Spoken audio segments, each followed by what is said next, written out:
On Tuesday, September 9, 2025, the world was stunned by news of a dramatic and unprecedented military action. The Israel Defense Forces conducted a series of airstrikes deep inside the sovereign territory of Qatar.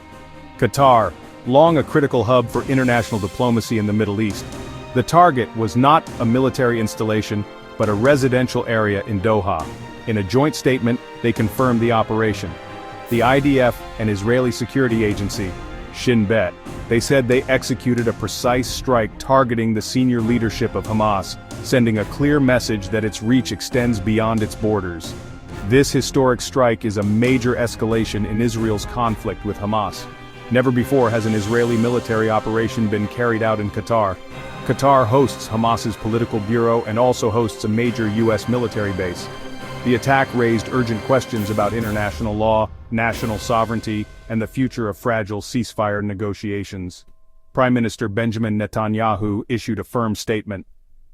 Today's action against the top terrorist chieftains of Hamas was a wholly independent Israeli operation.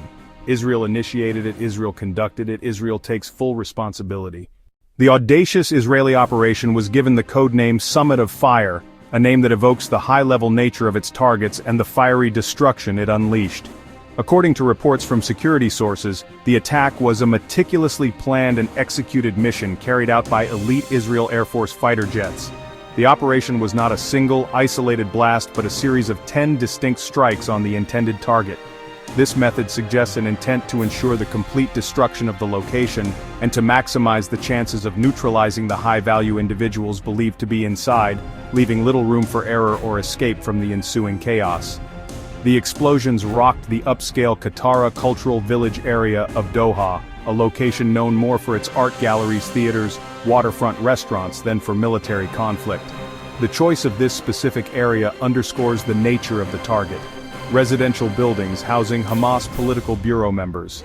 Eyewitnesses described a sequence of powerful blasts that shattered the evening calm, sending shockwaves through the city and immediately sparking fear and confusion among residents.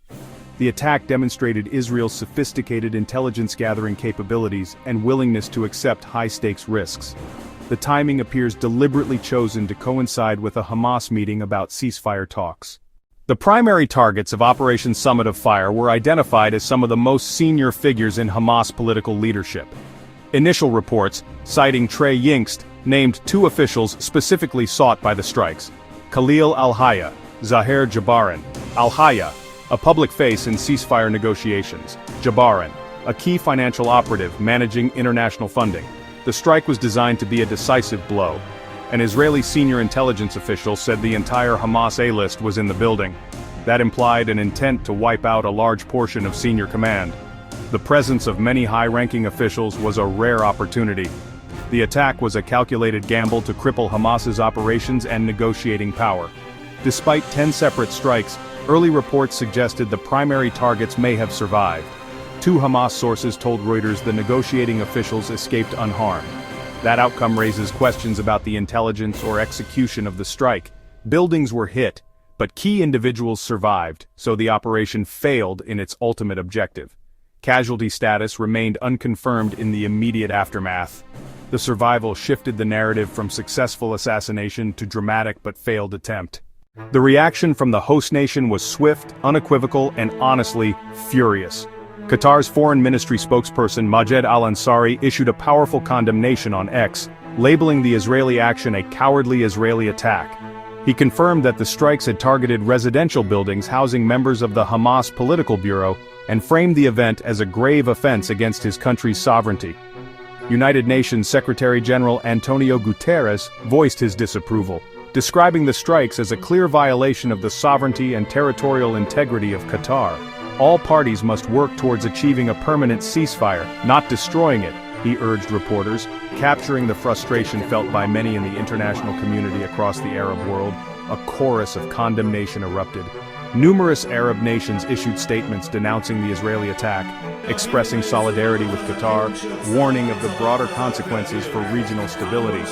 These countries viewed the strike as a dangerous precedent that could unravel security arrangements across the entire Middle East. In a sign of heightened tensions, the United States Embassy in Qatar took the precautionary step of instituting a shelter-in-place order, highlighting the diplomatic tightrope Washington must now walk as a key ally to both Israel and Qatar.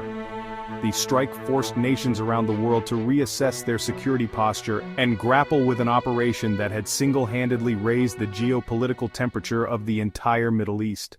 This shocking Israeli strike places Qatar in an extraordinarily difficult and precarious position. Qatar has cultivated a unique role as a key mediator, maintaining direct channels with Western powers like the United States and with groups like Hamas and the Taliban.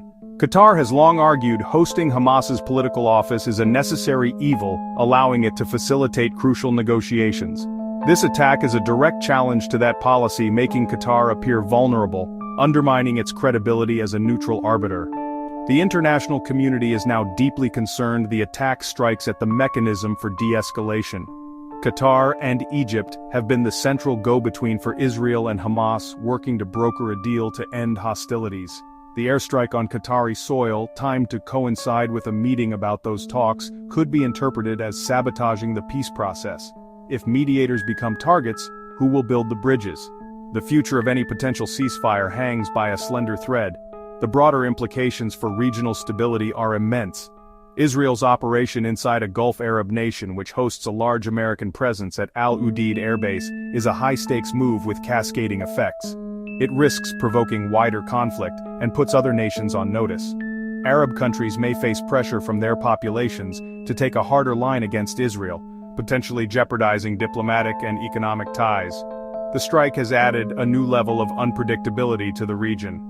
This event has reshaped the diplomatic landscape. What happens next could determine the conflict's course for months or years.